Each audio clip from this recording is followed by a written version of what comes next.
Hello दोस्तों, आज हम बात करेंगे अगर किसी व्यक्ति को कोई क्रॉनिक बीमारियां हैं तो वो ठंड में उसको कैसे मैनेज करें। इन जनरल क्रॉनिक कंडीशंस वाले पेशेंट्स को ठंड के टाइम क्या क्या टिप्स फॉलो करने चाहिए, इस पर हम बात करेंगे ताकि आपको ओवरऑल समझ में आए कि ठंड के टाइम कौन कौन सी बीमारियों में कौन से एडिशनल चैलेंजेस होते हैं और उसके लिए ओवरऑल क्या क्या ध्यान रखने की आवश्यकता है।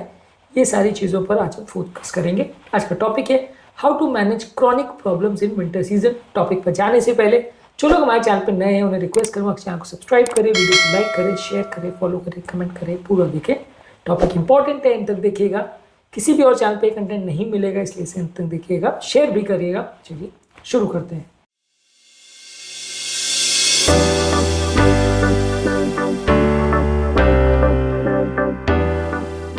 सबसे पहले ये मान के चलिए कि विंटर ओवरऑल कई क्रॉनिक बीमारियों को, खासकर जो इन्फ्लेमेशन रिलेटेड बीमारियां हैं या कार्डियोवास्कुलर प्रॉब्लम्स है जो बीपी, शुगर, कोलेस्ट्रॉल से अफेक्टेड होती है, इसको बढ़ा सकता है। क्योंकि ठंड में बॉडी की इम्यूनिटी कॉम्प्रोमाइज होती है, इन्फ्लेमेशन ज़्यादा होता है, आप खाना पीना बहुत ज़्यादा खाते हो, एक्सरसाइज कम करते हो, तो बहुत सारी बीमारियां गड़बड़ होती है। तो ये सारी चीज़ों को अगर आप प्रॉपरली एड्रेस करते हो, मैनेज करते हो, तो थोड़ा आपका हेल्थ बेटर रहेगा और आपका ओवरऑल क्रॉनिक कंडीशन जैसे कि आर्थराइटिस है, एस्थमा है, हार्ट अटैक है, बीपी है, शुगर है, ये सब सारी चीज़ें बिगड़ेगी नहीं।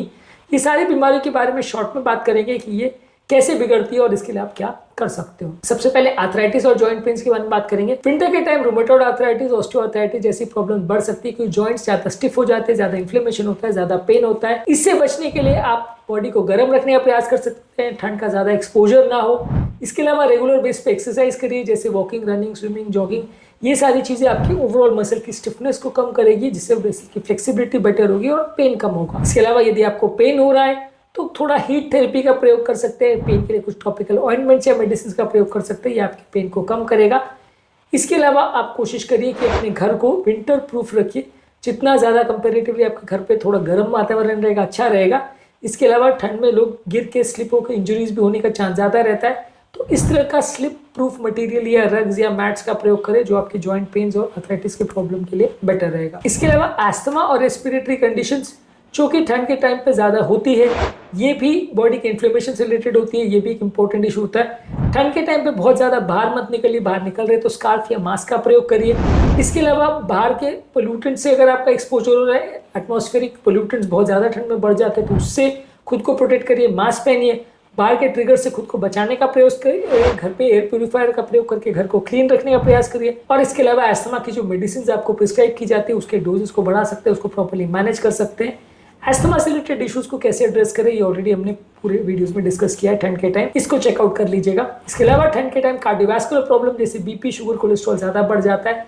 खाद्य पदार्थों में होने वाले चेंजेस की वजह से और ब्लड प्रेशर ज़्यादा नमक की वजह से होता है, नलिया भी कंस्ट्रक्ट हो जाती है, जिससे ये प्रॉब्लम्स बढ़ने का चांस होता है। इसके लिए बॉडी को आप विंटर से प्रोटेक्ट करिए, बहुत ज़्यादा ठंड मत लगने दीजिए, बहुत ज़्यादा हैवी एक्टिविटीज एक्सरसाइज मत करिए, लेकिन एक्सरसाइज करना बंद भी मत करिए।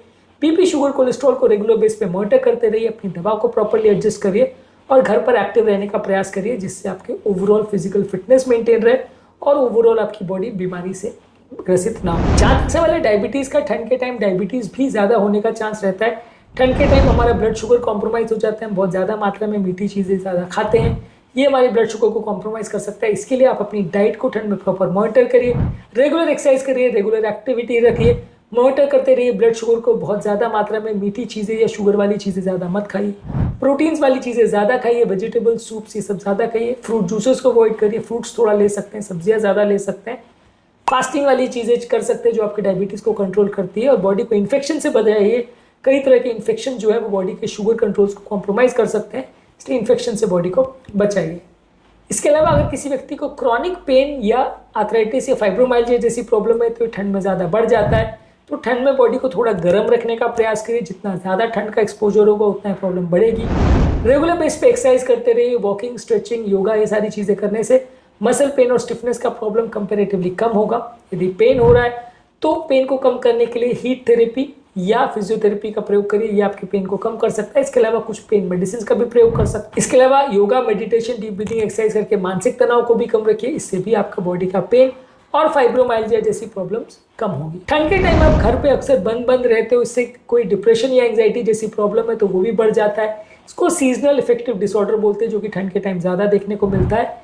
इससे अपनी मेंटल हेल्थ को प्रोटेक्ट करने के लिए आप धूप में बार बार टाइम स्पेंड करिए, इससे भी आपका माइंड अच्छा रहेगा और डिप्रेशन, एंग्जाइटी की प्रॉब्लम थोड़ी कम होगी।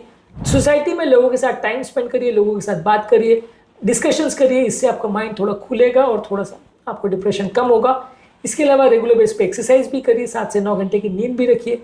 ये बॉडी के एंडोर्फिन्स को रिलीज करता है, जिससे आपका ओवरऑल माइंड बेटर रहता है, डिप्रेशन की फीलिंग्स नहीं आएगी और आपको थोड़ा सीजनल इफेक्टिव डिसऑर्डर या साइकेट्रिक प्रॉब्लम्स ठंड के टाइम जो बढ़ जाती है वो उतनी ज़्यादा नहीं होगी। इसके अलावा ओवरऑल क्रॉनिक कंडीशंस को बेटर रखने के लिए ठंड के टाइम आपको थोड़ा पानी ज़्यादा पीना चाहिए।